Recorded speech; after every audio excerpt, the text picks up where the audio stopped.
Do you really need an $80 foam cannon to get that thick, satisfying snow foam when you wash your car at home? Absolutely not. I think I've found the best foam cannon for car washing under just $25. And in this video, I'll show you exactly how it performs on a basic home pressure washer. So this is the DBR Tech Foam Cannon. And the first thing I notice is how solid it feels. The bottle is made from thick, durable plastic with a wide base, so it doesn't tip over easily. The wide mouth makes filling super easy, and the threads feel strong, way better than the small fill holes that tend to crack over time. The foam cannon head itself feels very well made and not cheap at all. You get an adjustable spray pattern up front and a foam thickness adjustment on top, which I'll show you in a second. In the box, DBR Tech even includes thread tape and a customer service note, which is honestly impressive for just a $20 foam cannon. One of the biggest problems beginners have with foam cannons is getting thin, watery foam like this instead of that thick, shaving cream foam. Later in this video, I'll explain exactly why that happens and how you can easily avoid it yourself. For today's demo, I'm using Meguiar's Hyperwash. One cool thing about this company is that they offer these foam cannons in different colors, which is great if you like color coding like me. For example, keeping a dedicated foam cannon for something like a proper acid wash to treat water spots, like I did on this 2023 Subaru WRX. And the crazy part is, you can buy just about 4 of these budget foam cannons for the price of one expensive one. I like high quality tools, but not everything needs more money to be great. With foam cannons, you hit diminishing returns fast with every dollar invested. For most people washing their cars every few weeks, durability isn't an issue. My wife's car is in desperate need of a wash, as you can see, so I thought this was a great time to show you this foam cannon in action. I normally wouldn't wash in direct sunlight, but it's early, the paint is cool, and I'm using softened water. This will actually give you a good idea of how long the foam sticks to the paint even in the sun. The tip up front lets you adjust between a wide spray and a more direct stream, and I usually keep it somewhere in the middle. As for the foam thickness dial on top, I honestly don't see a huge difference.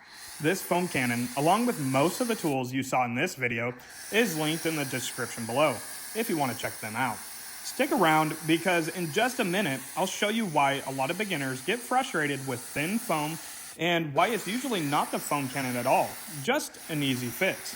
And as you can see, this foam cannon is producing extremely thick, satisfying foam that's sticking really well both to the paint and the glass. Some people really nerd out over foam cannon orifice sizes, but unless you're running a high-powered pressure washer with over 2 gallons per minute or using this all day in a business setting, it honestly doesn't matter that much. For most home pressure washers in the 1 to 2 gallon per minute range, a 1 to 1.1 millimeter orifice works just fine, which is what this foam cannon comes with. If you're an average person washing your car at home, you'd probably never notice a difference, so I personally wouldn't worry about it. This foam has been sitting on the car for a few minutes now in direct sunlight, and it's still doing really well.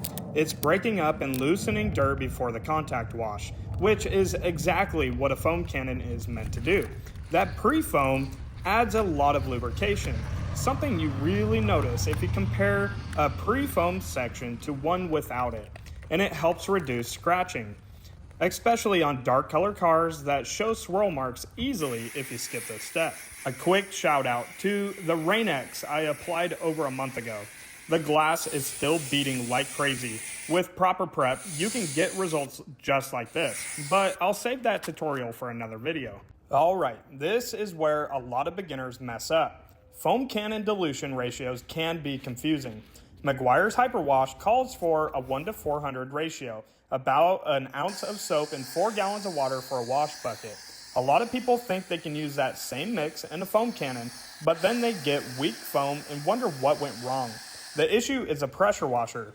It dilutes that mix even more. For concentrated soaps like this, about 1 to 2 ounces of soap in the foam cannon, topped off with water, usually gets you the thick foam you're looking for. Simple fix. Hopefully that saves you some frustration. And if you ever need help with ratios, tools like ChatGPT can be a quick shortcut for that. If you've seen me recommend the Astro AI foam cannon before on the left, it's basically identical to this DBR Tech one on the right. I just buy this version now because I like color coding my tools. So just pick the one you like because they work exactly the same. So if you're a beginner or just washing your car at home and want thick foam without overthinking it, either one of these budget-friendly foam cannons I recommend does exactly what it needs to do. If you're running a professional setup all day long, you might want something heavier duty, but for most people this makes a lot of sense. If you're also looking for a high quality but budget-friendly pressure washer to pair with this foam cannon, check out the next video. I break down the exact pressure washer you saw me using here. If this video helped you, hit the like button, leave any feedback below, and subscribe if you haven't already. I'm Alan, thanks for watching, and have a great day.